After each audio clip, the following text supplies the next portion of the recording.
41 দিন আমরা এখানে আছি, আমরা মনে হয় একটা পথচারীর সাথে আমাদের একটা গুঁতো লাগে, মানে গুঁতো ধাক্কা লাগেনি। আমরা খুব শান্তিপূর্ণ ভাবে কিন্তু এখানে আছি। এই নকল নবিশ আপনারা জানেন যে আমরা 1973 সাল থেকে আমাদের এক দফা দাবি আদায়ের লক্ষ্যে প্রতি বছরই কোনো না কোনো সময় আমরা এই আমাদের জাতীয়করণের জন্য আমরা এই মাঠে নেমেছি। এবং বিগত দিন যারাই সরকারে আসছে তারাই আমাদেরকে বিভিন্নভাবে আশ্বস্ত করেছে যে হ্যাঁ, তোমাদের এটা যৌক্তিক দাবি। তারা আমাদেরকে জাতীয়করণের কথা বললেও কোনো এক অদৃশ্য কারণে আমাদের এটা প্রেমে মানে ক্রমান্বয়ে আমাদের এটা কখনোই হয় না। এবং এই যে 5ই আগস্টের পরে আমাদের বিগত যে আইনমন্ত্রী ছিলেন, স্বৈরাচারী যে আইনমন্ত্রী, তিনি কিন্তু এই মহান জাতীয় সংসদে দাঁড়িয়েও বলেছিলেন যে তাদের জাতীয়করণটা করা হচ্ছে এবং অচিরেই সেটা হবে। কিন্তু কোনো এক অজানা কারণে সেটাও আমাদের হয়নি। যেহেতু 5ই আগস্টের পরে এই বৈষম্য বিরোধী সরকার এখন এসেছে, আমাদের এই এক দফা দাবি এখন শুধুমাত্র আমাদের আইন উপদেষ্টা, আপনারা জানেন যে আমাদের মন্ত্রণালয়টা আইন মন্ত্রণালয়ের অধীনস্থ। এই আইন মন্ত্রণালয়ে আমাদের সুযোগ্য আসিফ নজরুল স্যার মৌখিকভাবে তিনি আমাদেরকে আশ্বস্ত করেছেন যে আপনাদের দাবিটা যৌক্তিক। এবং 27 তারিখে আমরা তাদের সাথে দেখা করেছেন, তিনি আপনাদের এটা মৌখিকভাবে তিনি স্বীকার করেছেন যে আমাদের মৌখিকভাবে আমাদের বলেছেন আপনাদের দাবিটা যৌক্তিক। তারপরে আমাদের এখানে কোনো না কোনোভাবে আমরা কিন্তু আন্দোলন করার পরেও অদৃশ্য কারণে আমরা কিন্তু হারিয়ে যাই। আমাদের এখন একটাই দাবি যে আমরা এই বিগত আজকের দিন ধরে 41 দিন আমরা এখানে অবস্থান করছি। 35 দিন যাবৎ আমাদের অবস্থান ধর্মঘট ছিল এবং আজকে 6 দিন যাবৎ আমরা এখানে আমরা অনশনে আছি। আমাদের শ্রদ্ধাভাজন ডক্টর ইউনূস স্যার এবং আমাদের প্রধান উপদেষ্টা স্যার যারা আছেন, যেহেতু বৈষম্য বিরোধী স্যার আপনারা, আমাদের দাবিটা যদি যৌক্তিক হয় স্যার, আপনারা আমাদের অভিভাবক, আপনাদের কাছে আমাদের আকুল আবেদন, আমাদের দাবিটা যদি যৌক্তিক না হয় আপনারা শুধু বলেন আমরা চলে যাব।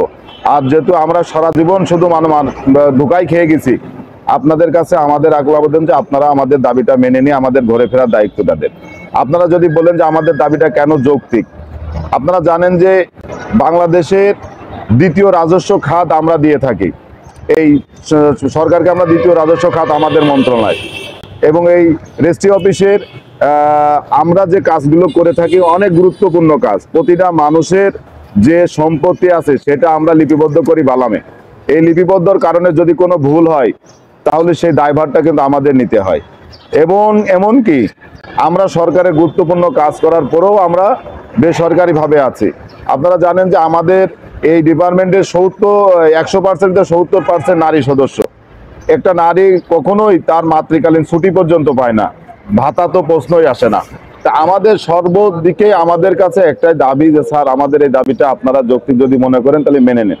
এবং আরেকটি কথা বলতে চাই যে আমাদের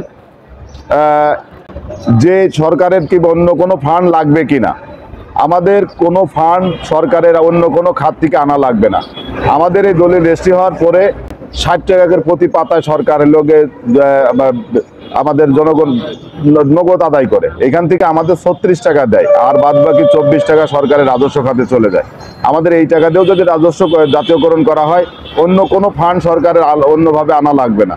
তাই আমাদের যেখানে আমরা গেছি সবাই আমাদের বলেছে যে আপনাদের দাবিটা যৌক্তিক, এবং সেই যৌক্তিক দাবির জায়গা থেকে আমাদের এখনকে যে আমাদের বৈষম্য বিরোধী আমাদের সবার অভিভাবক, বাংলাদেশের অভিভাবক আমাদের ডক্টর ইউনূস স্যারের কাছে আমাদের আকুল আবেদন, স্যার আপনি আমাদের এই দাবিটা মেনে নিন।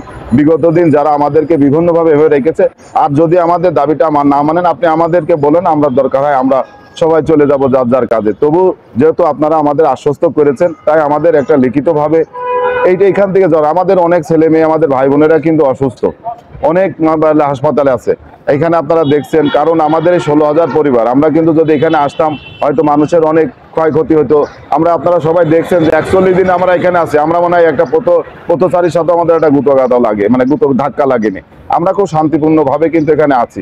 তাই আমাদের আপনারা খোঁজ খবর নেন, যদি আমাদের দাবিটা যৌক্তিক হয়ে থাকে তাহলে আমাদেরকে একটা আশ্বস্ত জায়গা দিয়ে আপনারা আমাদেরকে বাড়ি পাঠানোর চেষ্টা করেন, যাতে আমাদের পরিবার পরিজন আছে। আমরাও তো বাংলাদেশের নাগরিক, আমাদের এই যে 150 বছরের ইতিহাস ব্রিটিশ শাসনের সেই অবস্থায় আমরা কিন্তু আছি।